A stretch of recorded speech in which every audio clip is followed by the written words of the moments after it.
hit with a 22 is better than a miss with a 45, or sometimes I hear 44 in replacement of 45. I hear that all the time. I've heard it for years. Never really understood what people mean by that. And recently I put out a video because a lot of people were telling me only shot placement matters. It doesn't matter the caliber. Only shot placement matters.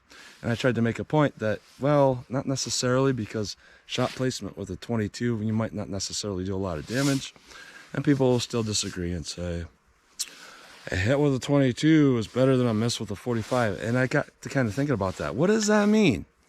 Because when you think about it, most pistols nowadays are run on that gas system where the gun is actually locked closed until basically the bullet leaves the muzzle. Then it unlocks and reciprocates that slide. So my point is, if I had to make a shot, if my muzzle was pointed right at the target at the moment I took that shot, why would I miss with this and hit with a little 22? Why would that be? I know instantly people are going to say follow-up shots, but follow-up shots are the same as your first shot, except you're doing it later. It's not a continual motion. It is, you've made one shot, the action cycles, you're now making another shot. Now, I suppose in a crazy world where you're just like, don't know how to shoot and you're shooting like this and all over, I suppose the recoil of a 45 to somebody that is shooting it crazy might get to a situation where you might not hit, and maybe with a 22 you might hit. But let's just go through this, and I also have a ballistic test planned to kind of demonstrate this as well. So let's try some 45 versus 22 on my target. All right, so I'm about 5 yards from the target. I'm in a little Beretta Bobcat here. So what if I put my arms out, get a front sight picture, and then pop one off? What will happen? A little bit of a feed jam there, but yeah, I did hit. So what if I do that with a 45 ATP, if I push this out, get a sight picture, pop it off. Doesn't really look like I missed. So let me try something a little different with a 22 now. All right, so a lot of people say follow-up shot. So here's our 22. Let me try to get 2 on target. And I didn't because this gun jammed. This is not particularly good ammo. There's another point here. I can't clear that jam on the spot. That's another revolver versus auto thing there going on.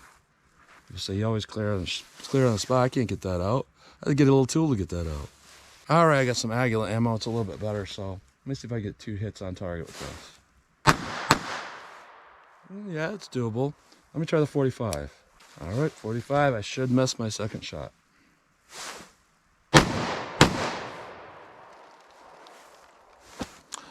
I don't know.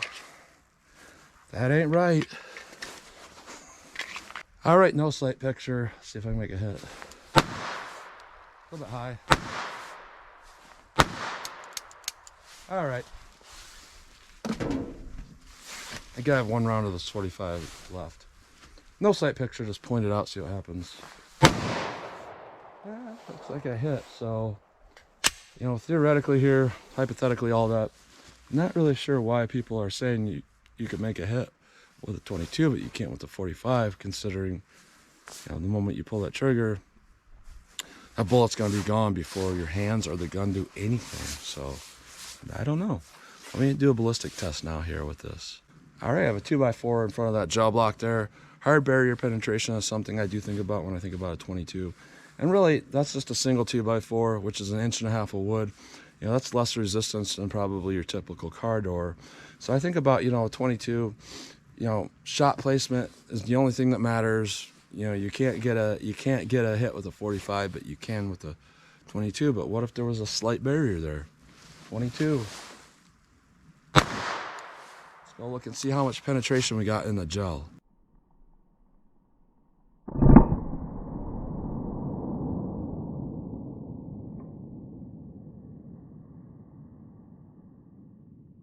How much penetration did we get in the gel? Well, we didn't make it through this. And this is really not that hard of a barrier. 1 2x4. So let me try something else. All right, so here's some Federal HST 230 grain. Scenario is somebody just jumped in your car and your kid was in the back seat. They're in the front seat about to take off. Did that 22 work for going through the driver door? No. 230 grain HST. Let's go take a look.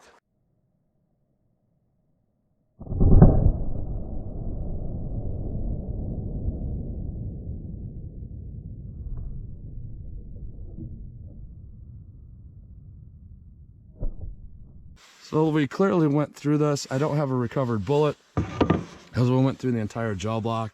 You can see though, we have really good damage in that jaw block, and it went through our attacker, our kidnapper, all of that. So there is a big difference here on can you make a shot with a 22? You can make a shot with a 22, but not a 45. Not always. And this is just kind of food for thought on something like that. And that was kind of the point of this video. This is food for thought. Are you really making the best choice by carrying a 22? So that's what you get today. Interesting little test. I thought it was something I should do and just to put out there. So that's what I think about that. So as always, comment, share, and like, and thanks for watching.